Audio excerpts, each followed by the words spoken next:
하나님의 말씀의 제목은 외로움 뛰어넘기 시편 13편 1절부터 6절의 말씀을 통해서 외로움을 어떻게 뛰어넘을 수 있을까에 대해서 하나님의 교훈을 얻고자 원합니다.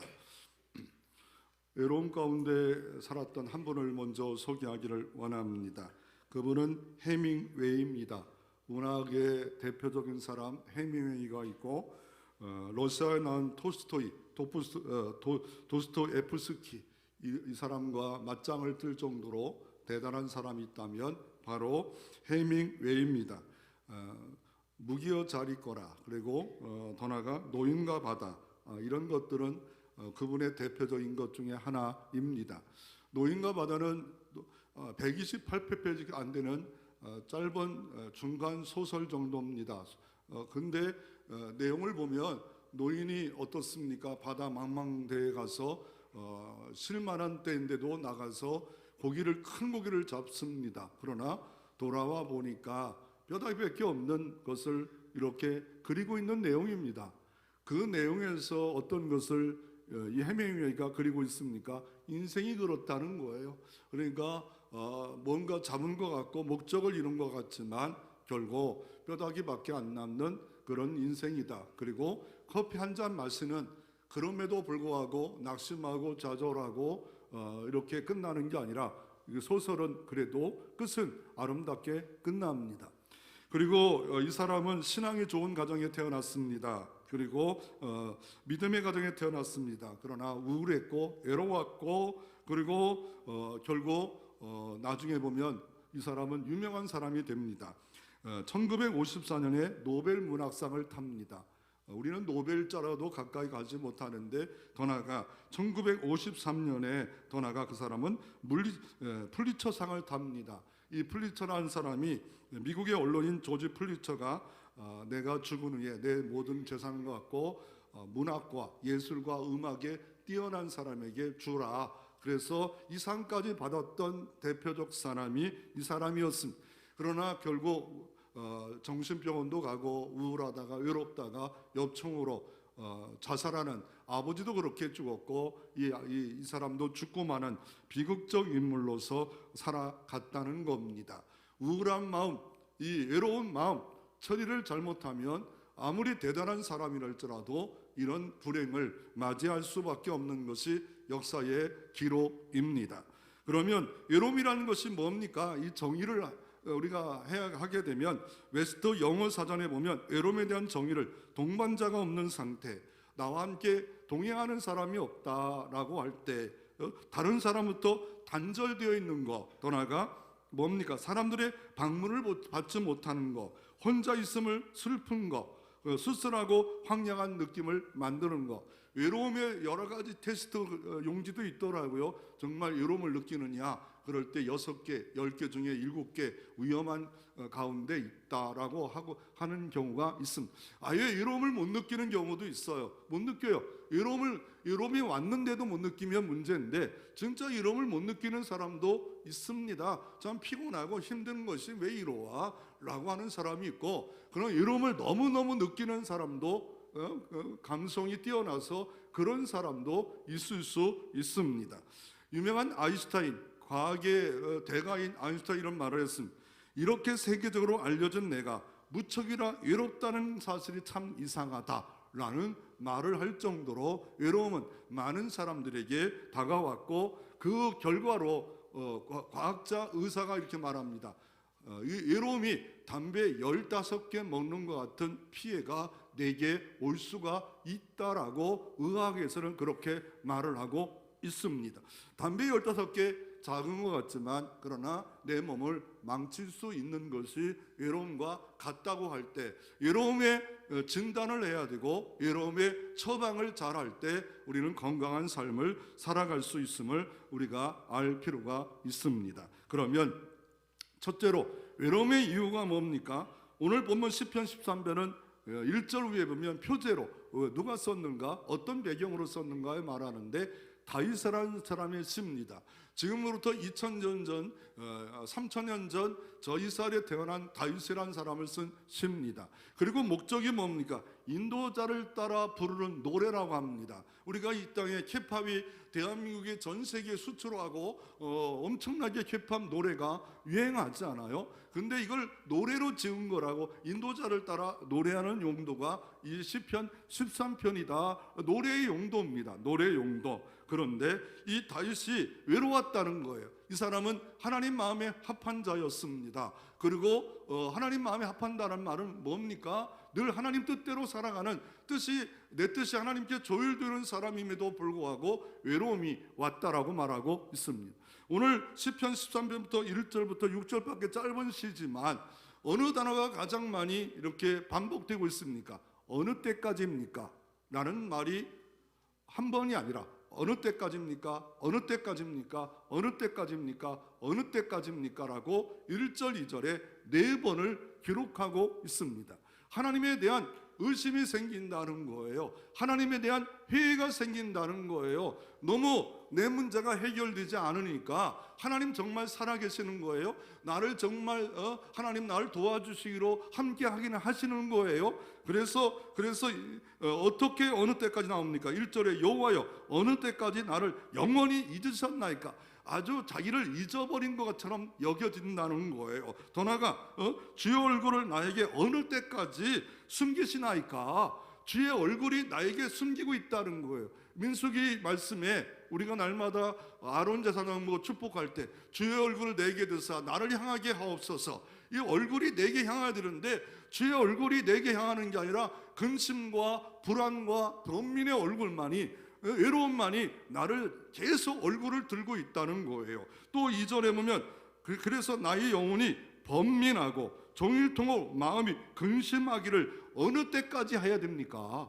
마음이 자꾸 번민한다는 거예요. 더 나아가 근심이 종일토록 있다는 거예요. 어느 때까지 이런 삶도 있다는 거예요. 나는 잠깐 이런 게 올 수도 있지만 종일토록 마음이 번민하고 근심에 눌려 있을 때가 있다라고 말을 하고 있는 거예요. 그리고 또 어떻습니까? 2절에 보면 또 하나 나옵니다.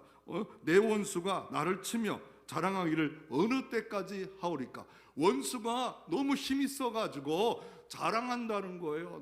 내가 넘어지고 내가 실패하는 꼴을 보면서 자랑한다는 거예요. 어느 때까지, 어느 때까지, 어느 때까지, 어느 때까지. 그리고 그 결과 다윗의 마음은 어떻습니까? 번민하고 근심하고 그것뿐만 아니라 어떻습니까? 3절에도 두렵건대 내가 사망의 잠을 잘까 하옵나니. 두려움에 빠졌고 내 목숨을 끊을 수 있는, 자살까지 갈 수 있는, 우리나라가 자살공화국이 아닙니까? 노인 자살은 점점점 많아지는 이 땅에 OECD 국가 중에 먹고 살만하고 국방력은 전 세계 5위 국가가 됐는데도 불구하고 고독하고 외로워서 사람들이 하루에도 엄청나게 죽어가고 있지 않아요? 그리고 또 어떤 일이 벌어집니까? 오늘 또 두려움이 있었습니다. 4절 초반에 두렵건대 나의 원수가 이르기를 내가 그를 이겼다 할까 하며 내가 흔들릴 때 나의 대적들이 기뻐하는 것 때문에 두려움까지 빠져 있었습니다. 다윗의 외로움은 하나님과의 관계였고 더 나아가 자신과의 관계였고 더 나아가 원수, 대적들의 문제가 있었다라고 분석이 되어집니다. 건강검진을 왜 합니까? 그 이유는 이 나이가 들어서 몸이 자꾸 쇠퇴하니까 어디에 문제가 있는가를 검진하고 잘 치료받기를 원하고 있는 거 아닙니까? 다윗을 보면서 나를 투영시켜야 됩니다. 나는 어떤가? 그런데 다윗은 좋은 거 하나 장점이 있었습니다. 외롭고 마음의 번민과 근심이 눌릴 때 하나님 앞에 탄식하는 거예요. 하나님께 질문하는 거예요. 이게 질문으로 끝난 게 아니라 나중에 3절 4절은 기도로 바뀌었고 나중에는 5절 6절은 찬양으로 바뀌어지는 이런 전환시킬 수 있는 능력이 다윗에게 있었다는 거예요. 이 비법, 이 비결을 우리가 배워야만이 내 평생에 번민과 근심이 눌리고 외로움이 눌릴 때 우리는 이길 수 있는, 승리할 수 있는 삶을 살아갈 수 있음을 말하고 있습니다. 여러분, 하나님께 질문이 있습니까? 질문 없는 삶을 얼마나 살았습니까? 여기에 문제가 있다는 거예요. 아니, 탄식이 너무 많습니까? 왜요? 왜 하나님 왜 이래요? 나는 왜 이렇게 살아야 돼요? 라고 하고 있습니까? 나만 외면하는 것 같고, 나는 기도 많이 했는데 응답을 안 주시는 것 같고, 왜 그렇습니까? 라고 질문이 있습니까? 탄식이 있습니까? 아직도 살아있다는 거. 아예 이것까지도 없이 외로운지도, 지금 뭔지도 모르면서 뒤죽박죽 방황하며 살아가는 삶도 있을 수 있답니다. 그래서 다윗은 외로움의 절정은 어디서 있었을까? 목동이었을까? 예, 목동이었을 때도 외로웠겠지요. 밤새 막 일이 늑대 가운데 현실적으로 외롭지 않겠어요? 여러분 같으면 안 외롭겠어요? 아무도 없는데 양떼를 밤새 있다 지킨다, 그것도 외로웠겠지요. 그러나 이 시의 배경을 말하는 것은 사울 왕의 사위가 돼서 골리앗을 이기는 후에 장군으로서 사울 왕 밑에 있는데, 사울 왕이 인기가 다윗 밑에 있으니까 이 마귀와 귀신이 질투를, 시기를 줘가지고 다윗을 죽이려고 장인의 원인 사울 왕이 막 그냥 너무 화가 나가지고 도망자 신세가 됩니다. 그 세월이 10년이에요. 1차로 도망간 지역이 있고, 2차로 도망간 지역이 있고, 3차로 도망간 지역이, 1년 반, 7년, 막 2년 동안 계속 도망자 10년을 살았어요. 10년. 그것도 왕으로 기름 부었는데 현실은 지금 도망자예요. 아니 직책을 얻었는데 도망자예요. 이럴 때 정말 이게 이해가 안 되잖아요. 나는 왕으로 하나님이 세웠는데 여전히 사울 왕은 득세하고 있어요. 이거 아이러니하고 힘겨움이 다윗에게 고민이 많았을 거예요. 심지어 블레셋까지, 골리앗의 자기를 죽였던 골리앗 고향까지 가서 미친 척하고 침 흘리면서 목숨을 연명하고 있는 다윗, 이런 힘든 세월을 보냅니다. 그래서 이 외로움의 이유를 몇 가지로 이렇게 분류해 보면, 하나는 신학적 이유가 있잖아요. 하나님과 관계 속에서 하나님 나를 잊었습니까? 하나님 나에게 얼굴을 이제 아주 가리셨습니까? 이런 고민을 했던 성경이 있다면 욥기서입니다. 욥이란 사람은 경건한 사람이요, 예배의 사람이요, 동방의 거부고, 그럼에도 불구하고 사단이 어마어마한 고난을 줍니다. 자식이 다 죽고 물질이 다 날아가고, 더 나아가 몸에 요창이 생기고, 아내마저 너 그딴 식으로 하나님 믿으려면 하나님 저주하고 떠나가, 그리고 나가버렸어요. 그러나 욥은 그 고통을 어떻게 합니까? 주신 자도 여호와시요 취하신 자도 여호와시니 오직 나는 경배할 뿐입니다. 더 나아가 나의 가는 길을 그가 아시나니 나를 단련하신 후에 내가 정금같이 나아가리라.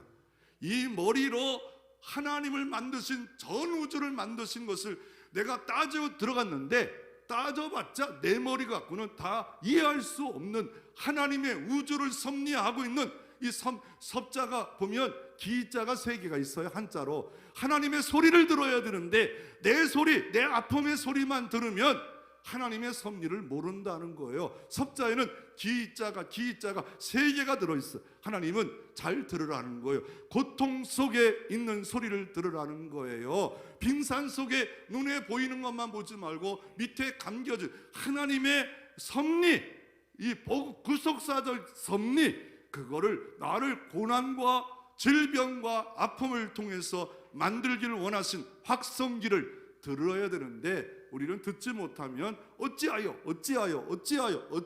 두렵고 사망의 잠까지 가는 이런 일들이 우리 가운데 있을 수 있음을 말하고 있습니다. 그래서 이사야 49장 14절 15절에 오직 시온이 이루기를 여호와께서 나를 버리시며 주께서 나를 잊었다 하였거니와 여인이 어찌 그 젖먹는 자를 잊겠으며 자기 태에서 난 아들을 긍휼히 여기지 않겠느냐. 그들을 혹시 잊을지라도 나는 너를 잊지 아니할 것이로다. 젖먹는 아이도요, 너무 피곤하면 잊어요. 젖먹는 아이가 엉금엉금 와서 다른 짓을 해도 쌀을 뒤집어 놓고 까도 엄마는 잘 수 있어요. 그런데 하나님은 절대로 잊어버리지 않는데요. 어떤 일을 만나도 잊어버리지 않는데요. 어느 시간을 만나도 잊어버리지 않는데요. 나홀로 두지 않는데요. 두 번째로 인간적인 질문입니다. 하나님, 내 마음이 어느 때까지 번민하고 종일토록 마음에 근심으로 눌려 살아야 됩니까? 이런 분들 많이 있습니다. 어느 때까지 번민이, 어느 때까지 근심이 나를 막 눌러버립니다. 자유가 없어요. 세 번째로 사회적 질문입니다. 원수들이 내 주변에 있다는 거예요. 이거를 잘 정리한 사람이 이렇게 말을 합니다. 누구냐면 기독교 심리학적 클레임 앨리스라는 사람이 외로움은 정서적인 것과 사회적인 것과 실존적인 것들이 있다라고 말하고 있습니다. 존재로 원천적 고독이 있대요. 아담과 하와와 죄를 범한 인간은 고독할 수밖에 없고, 여기서 우리가 더 하나, 하나님과 관계 속에 하나님과 멀어지면, 하나님께 가까이 하면 은혜가 충만하고 말씀이 들려와요. 엘리야도 어떻게 해요? 엘리야도 고독했어요. 어찌 나만 남았습니까? 그럴 때 하나님 뭐라 합니까? 아직도 주님을 향한 7천여 명이 있는데 나만 남았다고 한다. 근데 하나님이 어디 계신가를 봤더니 기진 가운데도 없고 불 가운데도 없고 이 가운데 없고 세미한 음성으로 엘리야를 찾아오십니다. 하나님의 찾아오시는 방법은 다양한데 엘리야가 선지자임에도 몰랐다는 거예요. 그제서야 세미하게 하나님 찾아와 내가 너를 사랑한다. 내가 너를 사랑한다. 내가 너를 사랑한다 하시는 주님의 이 사랑의 음성을, 메시지를 듣지를 못하고 있다라고 말하고 있습니다. 그래서 번민합니다. 근심합니다. 불행하다고 합니다. 내 마음의 곳간에 외로움으로 가득해요. 내 마음의 곳간에 번민으로 가득해요. 내 마음의 곳간에 근심으로 너무 가득 차가지고 툭하면 근심이 나오고 번민이 나오고 외로움이 나오고 불만이 나올 수밖에 없는 삶을 살아가고 있을 때 내 가정이 편안하겠어요? 내 자녀들이 편안하겠어요? 내가 편안할 수 있겠습니까? 어떤 분은 결혼하면 행복하겠다라고 합니다. 예, 결혼할 때까지는 행복해요. 왜요? 막 몸에 호르몬이 나옵니다. 뭐 나옵니까? 에스트로겐, 도파민, 옥시토신. 이 옥시토신은 마약보다 더 우리를 흥분시키는 일들이 그냥 눈에 손에 막 모아가지고 손만 갖다 대 쩌릇쩌릇 해가지고 그 남자 없이는, 그 여자 없이는 그렇게 살아가는 날이, 몸에 하나님이 호르몬을 주었는데 며칠인 줄 알아요? 600일이에요. 좀 긴 사람은 대단한 사람이에요. 나는 평생 꽃같이 꼈어. 내 남편만 보면 가슴이 두근두근 하는 사람이에요. 그때 아닌 사람은 내가 병들었다. 그 사람이 약간 특이한 사람이에요. 600일 끝나면 끝난 거예요. 그런데 600일이 계속 있어야 되는데 뭐요? 1년 데이트하다가 결혼했어. 그리고 애를 가졌어요. 그리고 그 애 낳고 나부터는 애한테 집중해요. 그래도 조금이라도 사랑이 남을 줄 알았는데 애가 99%까지 가고 나는 찬반 7세가 됐네. 이거를 알고 지내야 돼. 그러니까 동물적으로 아내가 바뀌고 이렇게 돼버리면 이거 뭐 어쩔 수 없는 거예요. 이게 뭐 호르몬이 그렇게 됐는데, 호르몬이 그렇게 됐다라고 말을 하고 있습니다. 그래서 요새 그러잖아요. 하루에 3끼 밥을 먹는 사람들을 집에서 아내들이 뭐라고 그러는지 알아요? 30군? 30새끼래요. 30새끼. 그런데 요새 또 하나 늘었더라고요. 밥도 먹고 간식을 한번 먹는 사람을 뭐라는 줄 알아요? 간식 하나 챙겨달라는 사람을 갓나이. 2번 챙기는 사람은 뭐라는 줄 알아요? 쫑갓나이. 야, 시대가 많이 바뀌었어요. 60대가 할머니가 나가는데 노인네들 잔뜩 노인정에 남자들 모여서 말합니다. 왜 오른통이 눈두덩이가 밤탱이 됐어 했더니 아내가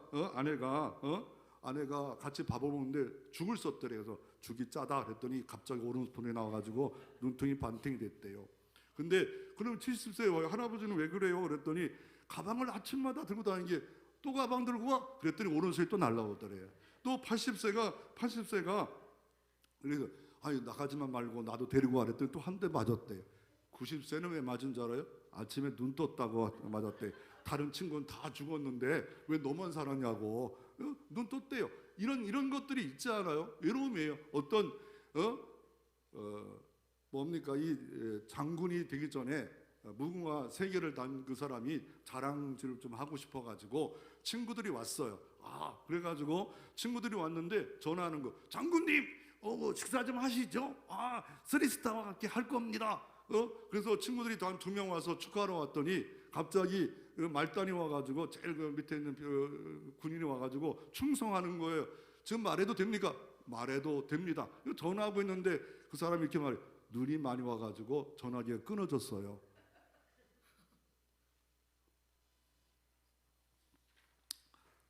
그래서 우리가 이런 외로움이 다양하게 우리에게 다가올 수 있는 겁니다. 그래서 은둔형 외톨이 고독사가 많았어요.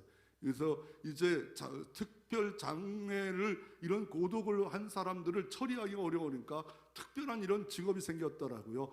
혼자 돌아가신 분들을 처리하는 장례 일들이 있더라고요. 혼자 아무것도 안 하고 집에서 컴퓨터만 하고 있는 이런 사람들이 있다는 거예요. 수많은 청년들이 혼자 사는 사람이 40% 정도 된다잖아요. 그래서 언제 어느 때 죽었는지도 모르는 이런 사람들이 있다는 거예요. 그 외로움이 담배 15개 피는 것 같은 아픔과 슬픔을 가져올 수 있다. 그러면 그런 아픔과 슬픔의 대표적인 노래가 이거예요. 누구예요? 이 차수빈한 사람이 사랑의 종말, 이 외로워 못 살겠어요, 하늘과 땅 사이에 나 혼자, 그 다 외로움이에요.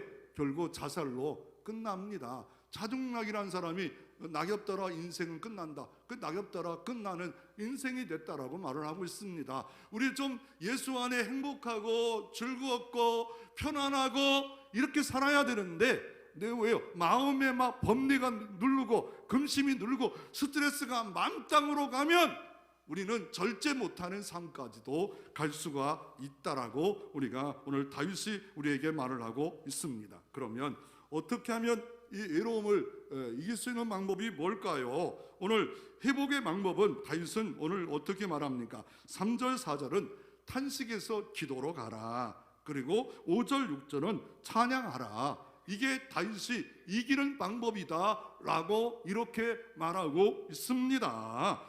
다윗이 인생을 살다 보니까 지혜가 얻었어요.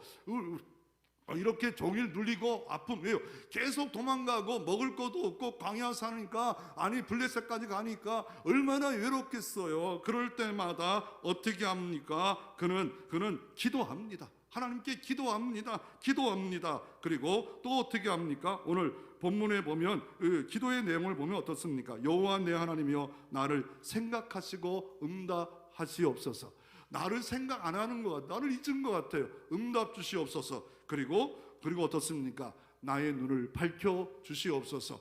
눈만 갖고 있으면 안 됩니다. 나의 눈을 밝혀 주셔서 하나님이 여전히 역사하고 있고 온 우주를 섭리하고 계시는데 그걸 보게 하옵소서. 하나님의 사랑을 보게 하옵소서. 하나님의 은혜를 보게 하옵소서. 내 눈이 지금 떠 있어요. 떠 있는데 뜨지 않은 것처럼 눈이 감겨 있다는 거, 어둠만 보고 있다는, 슬픔만 보고 있다는 거예요. 나의 눈을 밝혀 주시옵소서. 밝혀달래. 엠마오로 내려가는 제자는 그 어둠만 봐요. 슬픔만 봐요. 예수님이 옆에 계셔서 아무리 말씀해도 모릅니다. 어둠이 장악하고 있는 겁니다.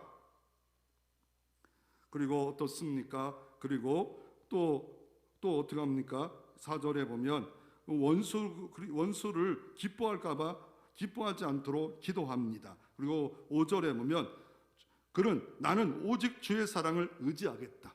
여전히 상황은 바뀌지 않고 문제는 여전히 있을지라도 사울왕이 나를 잡으려고 죽이려고 지금 군사를 풀어서 쫓아오지만 오직 나는 주의 사랑을 의지한다는 거예요. 사랑을 베풀어 주셨고 그분은 어제나 오늘나 영원토록 사랑의 주님이었고, 더 나아가 나의 마음은 주의 구원을 기뻐한다는, 현실은 지금 어렵지만 주의 구원을 기뻐한대요. 왜요? 과거도 건지셨고 현재도 건지실 것이고 미래도 건지실 주님을 의지한대요.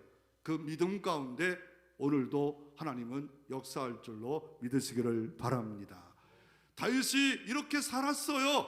다윗이 어려움이 없는 게 아니에요. 근심이 없는 게 아니에요. 번민이 없는 게 아니에요. 외로움이 없는 게 아니에요. 방황이 없는 게 아니에요. 그럼에도 불구하고 주의 구원을 미리 기뻐합니다. 미리 감사합니다. 하나님 너무 어려운데 미리 감사하세요. 미리 감사의 힘을 드리세요. 하나님 나는 감사하기로 작정했어요. 주님은 구원이시잖아요. 구원이시기는 감사합니다. 이 믿음 보시고 절망과 불안은 떠나갈 수밖에 없고, 왜요? 내 마음에 떠나가요. 내 마음에 떠나가면 언젠가 현실로 그 축복이 다가올 줄로 믿으시기를 바랍니다. 한나가 그랬잖아요. 불임나 때문에 애를 못 낳아가지고 힘들 때 성전에서 기도했잖아요. 그럴 때 어떻게 합니까? 그는 삼난 이녀의 복을 받는 한나라는 여인이 되지 않아요. 어느 날 마리아와 마르다 같은 사람도 어려움이 있었어요. 왜요? 슬픔이 있었어요. 오빠 나사로가 병들어 죽게 되어서 가서 예수님께 이야기했더니 늦게 가는 게 좋대요. 아니 치료자 예수님이 늦게 온대요. 늦게 신방 온대요.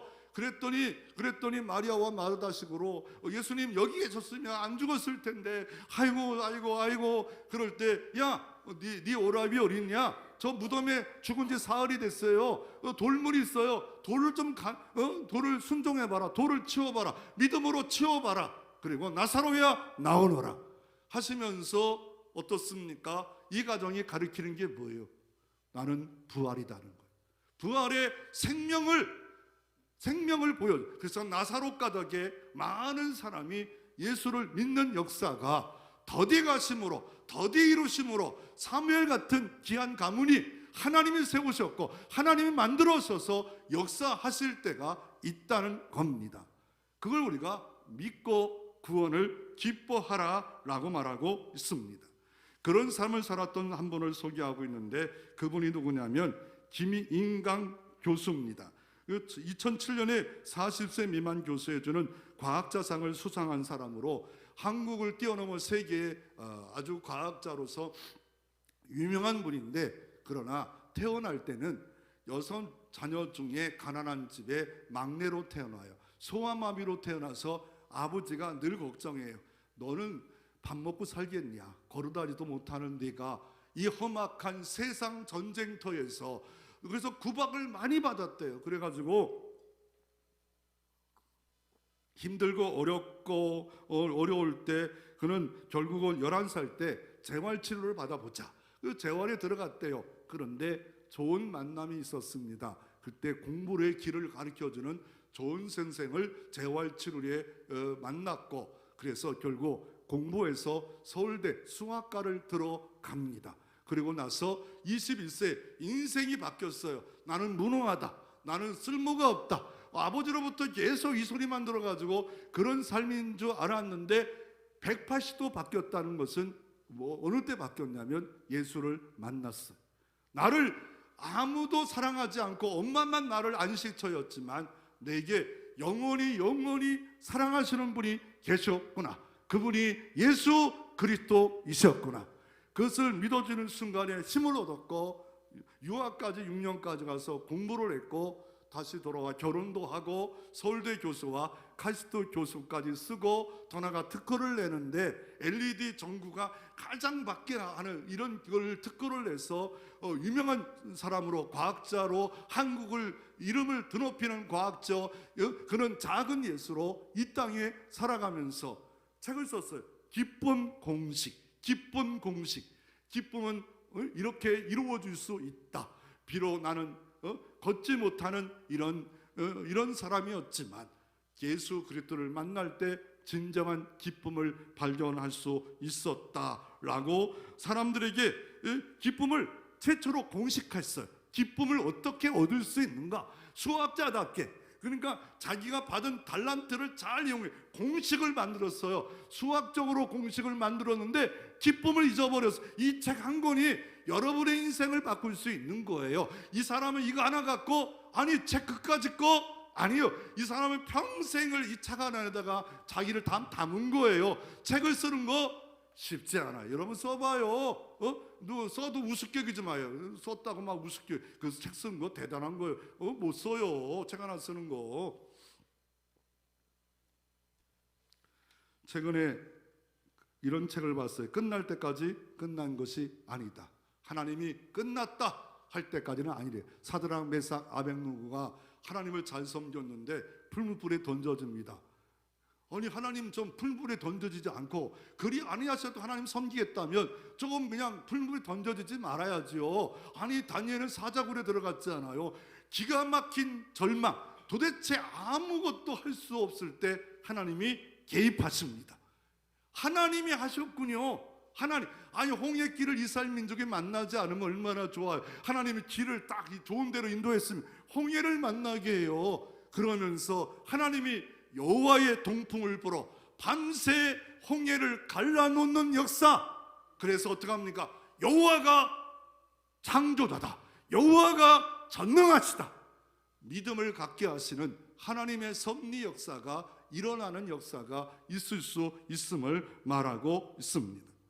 많은 사람이 외로움의 고독으로 대용품을 씁니다. 고독감도 있더라고요. 고독감도 있고, 고독할 때 다 나쁜 건 아니에요. 고독한 사람들이 있어요. 고독을 너무 느끼면, 혼자 있다 너무 느끼면 백화점도 가세요. 고독하다 느끼면 남문 가보세요. 그 추위에 이 고물주 하나 팔려고 하는 그 어르신들, 시금치 팔려고 하는 어르신들이 그 난로도 없이 막 하는, 생을 살아보자 하는 그런 분도 있는데, 나는 사시가 말짱한데 왜 내가 이렇게 외롭다고 왜 이렇게 살고 있을까? 저 사람보다는 내가 그래도 잘 살고 있는데도, 건강한데도. 거기 들어가 보세요. 가보세요. 수많은 사람들이 있어요. 목사님 중에도 외로운 사람들이 있어요. 그럴 때는 애완경을 하나 샀더라고요. 잘했다 그랬어요. 잘했대.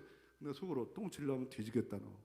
속으로만 똥 치려면 냄새 나가. 그럼에도 불구하고 외로움이 너무 세다면 애완경이라도 하나 사갖고 그거 갖고 같이 외로움을 달래고. 얼마나 애완경이 좋아요. 막 주인만 오면 왜 이렇게 좋아하고 얕고 막 그런. 누가 이 나이에 얕을 줄 사람은 있어요? 누가 더 줘요? 밥만 내놓으라면 그냥 주먹 날아가는 판국인데. 어떤 유명한 MBC에 있는 그거는 자기가 갑자기 그냥 뉴스 기사 하나 잘못 썼다고 완전히 왕따 돼서 다 퇴직을 할 수밖에 없고 집에 와서 살 수밖에 없는 MBC 기자가 있더라고요. 그런데 자기는 극복하기 위해서 줌마 댄스에 들어갔대. 남자는 자기밖에 없대요. 줌마 댄스, 아줌마 댄스에 들어가서 한다는 거예요. 왜? 나는 건강하게 살기 위해서 줌마 댄스 가서 아줌마들과 같이 논다는 거예요. 그리고 더 나아가 그분 그러더라고요. 나는 너무 할 일이 없어가지고 맛집을 많이 미식 집회 TV에 나온 거 다 다녀봤대요.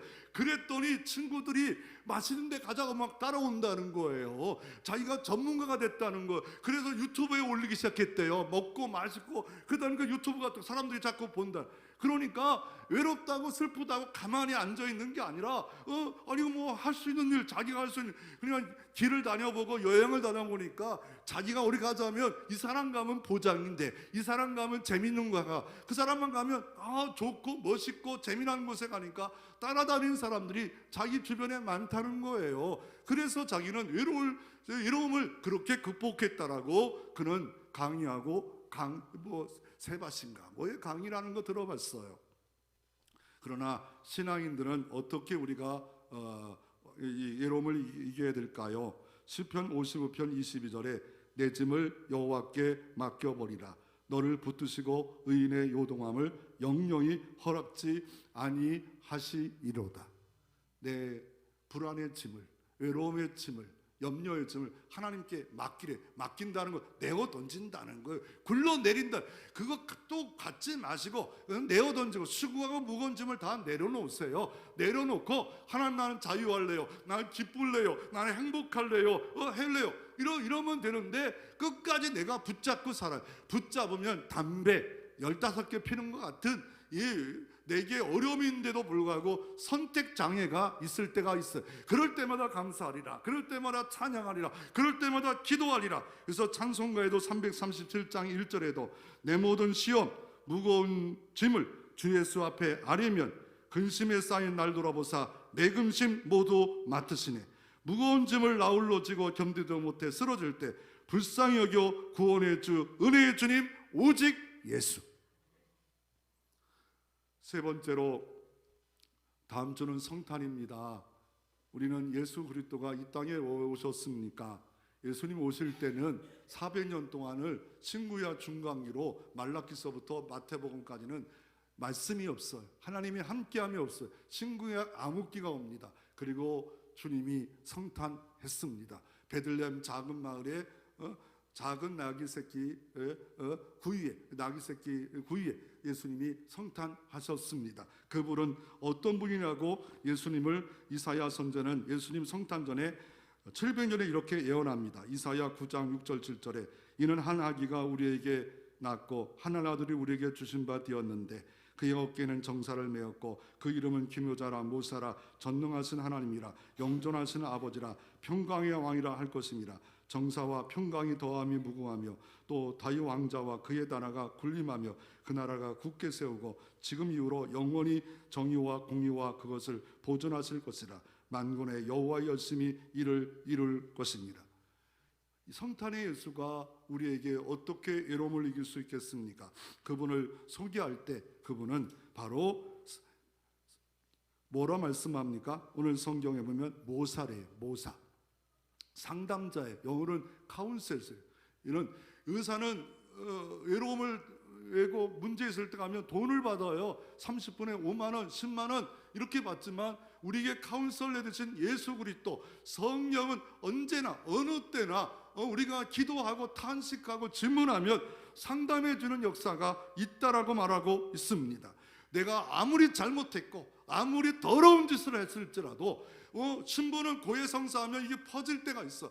그런데 하나님 아버지는 어떻습니까? 다 모든 쓰레기를 태평양 바다보다 더 넓으셔가지고 무거운 짐을 다 맡으시고 염려를 다 맡으시고 권고해 주십니다. 권고란 말은 인도해 주십니다. 완벽한 인도가 있답니다. 하나님을 믿으세요.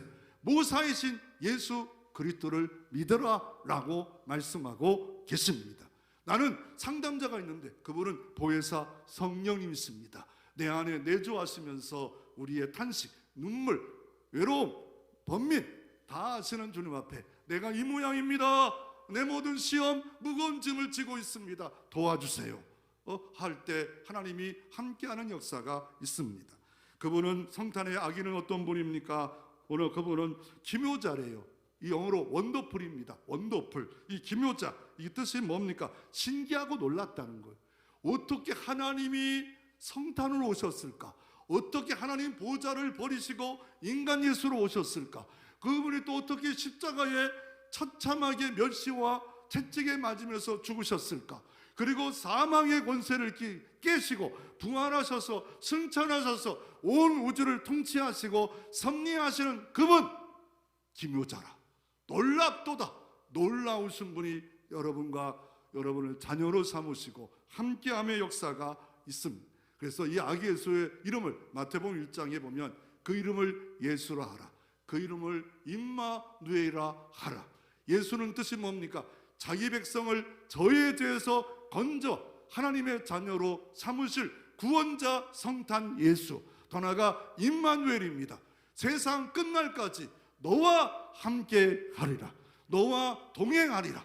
임마누엘 주님은 우리가 허물지고 단점이 많을지라도 여전히 세상 사람은 나를 외면할지라도 여전히 나를 사랑하시는 임마누엘 주님으로 기묘자로 이 땅에 역사하십니다.